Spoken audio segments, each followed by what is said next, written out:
এটা একটা বাটিতে ঢেলে দিচ্ছি।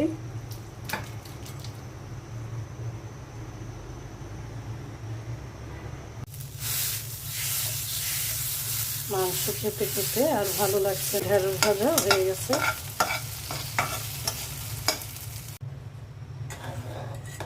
মসুরির ডাল রান্না হয়ে গেছে। ভাত হয়ে গেছে। আসসালামু আলাইকুম, সবাই কেমন আছেন? আলহামদুলিল্লাহ আমি ভালো আছি। মাছের তরকারি রান্না করব বেগুন আর আলু দিয়ে। আমি রান্নার জন্য সব উপকরণগুলো রেডি করে নিয়েছি। মাছটা হলুদ মরিচ দিয়ে মেখে নিয়েছি, আলু সিদ্ধ করে ভেঙে নিয়েছি, বেগুন কেটে রেখেছি, পেঁয়াজ কেটে রেখেছি। ফ্রাই প্যানে তেল দিয়ে দিচ্ছি।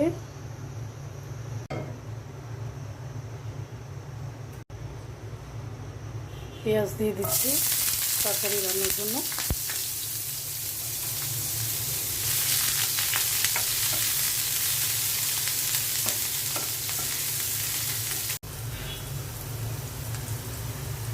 আদা রসুনের পেস্ট দিয়ে দিচ্ছি। দিচ্ছি লবণ,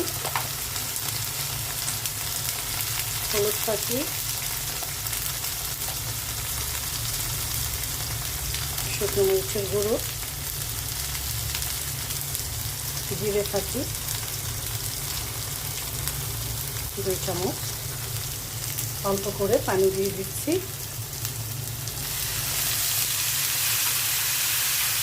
এখন মশলাটা ভালো করে কষিয়ে নেব।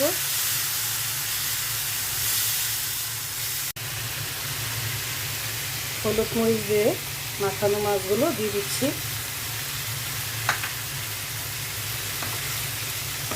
আজকে আমি কষিয়ে নেব মাছটা, ভাজবো না।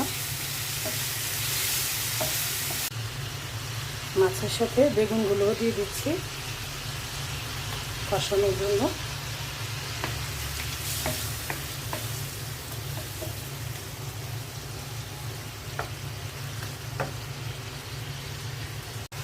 কয়েকটা আস্ত কাঁচামরিচ দিয়ে দিলাম। মাছ আর বেগুনটা কষিয়ে দিলাম। এখন সেদ্ধ আলুটা দিয়ে দিচ্ছি।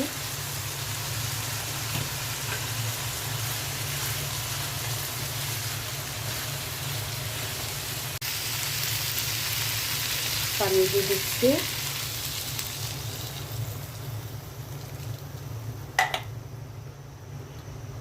সেদ্ধ আলু দিয়ে মাছের তরকারি খেতে কিন্তু ভালোই লাগে।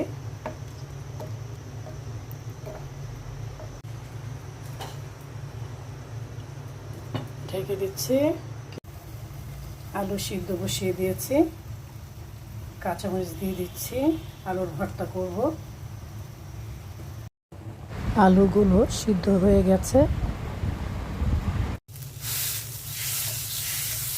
মাংস খেতে খেতে আর ভালো লাগছে না, তাই আলু ভর্তা করে নিচ্ছি। দেখি আমার মাছের তরকারির কি অবস্থা। মাছের তরকারিটা হয়ে গেছে। এখন আমি নামিয়ে নিচ্ছি। ভাত হয়ে গেছে। মসুরির ডাল রান্না হয়ে গেছে। ঢেঁড়স ভাজি বসিয়ে দিচ্ছি। আমি মেখে বসিয়ে দেব। পেঁয়াজ দিয়ে দিচ্ছি। দিয়ে দিচ্ছি কাঁচামরিচ, তেল,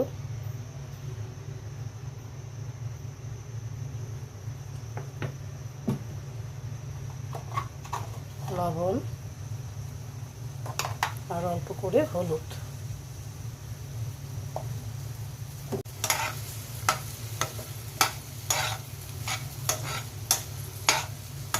ঢেঁড়স ভাজির মধ্যে আমি কোনো পানি দেব না।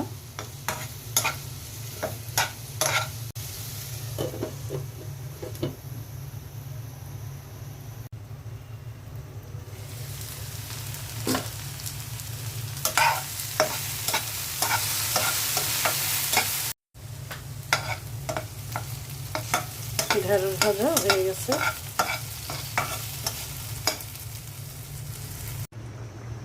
মাছের তরকারিটা একটা বাটিতে ঢেলে দিচ্ছি।